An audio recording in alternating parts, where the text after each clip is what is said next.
Battery energy storage systems, or BESS, is becoming a key part of our modern power systems. As we move toward using more solar and wind energy, battery helps solve a big problem, which is how to store electricity when it's available and use it when it's needed. Battery energy storage market is segmented into front-of-the-meter systems, which we often call as FTM, and behind-the-meter systems, or BTM. These classifications are based on where the storage system sits relative to the electric meter. Front-of-the-meter BESS refers to storage systems that are connected directly to the transmission or distribution network before the electric meter of end users. So looking at this diagram, starting from the generation phase, either in combination with PV utility scale systems or wind systems, all the way to the transmission phase and ending with the distribution phase. The battery energy storage is linked here to high power systems above 5 megawatts of energy. A bulky stationary energy storage containers are being utilized. You will find them working alongside big solar and wind farms with a bulk storage of 1 megawatt to 10 megawatts of energy. While the typical power for solar systems is around 500 kilowatts up to 5 megawatts, and for wind farms from 500 kilowatts to 10 megawatts. These containers are often placed at key points in the grid, like substations, which handle issues like transmission limits or sudden change in power demand, with a power around 500 kilowatts up to 10 megawatts of energy. The power stored in these batteries is not for a single home or business, it's for the entire grid or a big section of it. In this segment, the front-of-the-meter energy storage systems, there are three main values depending on the power level. One is the grid reliability and stability, and the BESS goal here is simply to support the grid, especially as more solar and wind powers gets added. It supports with things like frequency control, voltage regulation, and storing excess renewable energy. They can even delay the need for expensive upgrades to power lines or substations. Second value is the transmission capacity, so the stored energy helps to manage the peak demand or sudden change in power demand. For example, during heat waves when people need to switch on the air conditioner. Third is the intermittent renewables, and by that I mean that it's not always possible to harvest energy from solar or wind, so you need to bridge this period by using the stored energy when the sun is not shining or the wind is not blowing.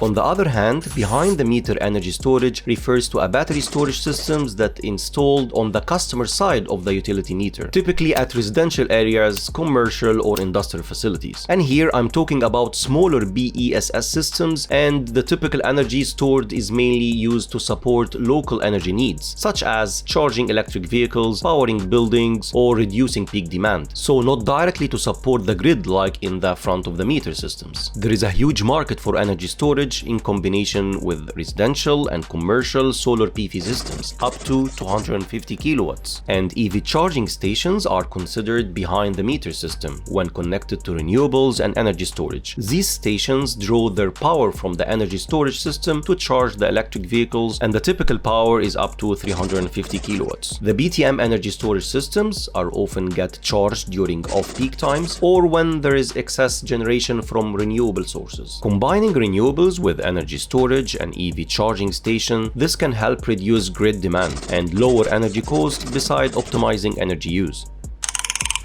And here is a full picture of the BESS market segmentation with a quick comparison of what has been discussed. Therefore, understanding the difference between front-of-the-meter and behind-the-meter battery storage helps to see how energy storage is being utilized in different ways, whether it's helping the grid stay balanced or helping a business cut its electricity costs. If you found this video helpful, make sure to like and subscribe. Thanks for watching and see you in the next video.